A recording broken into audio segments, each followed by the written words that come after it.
यूं तो बरेली शहर कई रिवायती कारोबार मसलन पतंग, माझा, फर्नीचर और जरदोज़ी की वजह से पूरी दुनिया में शोहरत रखता है, लेकिन उन सब में सुरमे का कारोबार बरेली को एक अलग किस्म की शनाख्त फराहम करता है। सुरमा इस वक्त पूरे हिंदुस्तान में चल रहा है और बल्कि दूसरे मुल्कों में भी लोग सुरमा लेके जाते हैं। यहाँ की ये परंपरा है और यहाँ बरेली का ये सुरमा बहुत ही प्रसिद्ध है। जी हाँ, सुरमा बरेली वाला, ये जुमला हर किसी की ज़ुबान पर आता है, लेकिन क्या आप जानते हैं कि लोगों की आंखों में रंगत और चमक बिखेरने वाला सुरमा आप तक कैसे पहुंचता है और किस तरह आंखों की जीनत बनता है। अफ्रीकी मुल्क मिस्र में वाक़ तूर की पहाड़ी से निकलने वाला काला पत्थर पूरी दुनिया की आंखों की रोशनी तेज़ करता है। यही पत्थर अरब ममालिक से भारत में दरामद करके बरेली शहर लाया जाता है और बरेली शहर के मुख्तलिफ इलाकों में पत्थर को घिस कर सुरमा तैयार किया जाता है।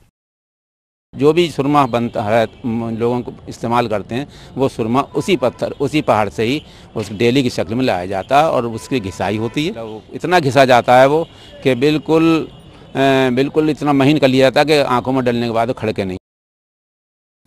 बरेली में यह कारोबार गुज़िश्ता 300 बरसों से अपनी जड़ें जमा चुका है। यही वजह है कि सुरमे को घिस कर तैयार करने का तजर्बा बरेली से ज़्यादा किसी और शहर के लोगों के अंदर नहीं होता है। इस कारोबार की चमक तो बरकरार है, लेकिन वक्त के साथ लोगों में इसकी कद्र शनासी कम हो गई है।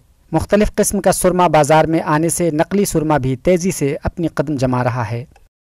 बाजार में ये कॉस्मेटिक वाले बने हुए होते हैं जिसका कोई बेनिफिट नहीं है।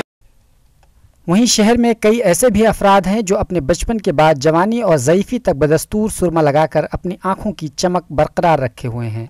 इससे फ़ायदे भी बहुत हैं। मैं भी इस वक्त 75 साल का हूँ, बगैर चश्मे की शाम को मैं पढ़ लेता हूँ अखबार।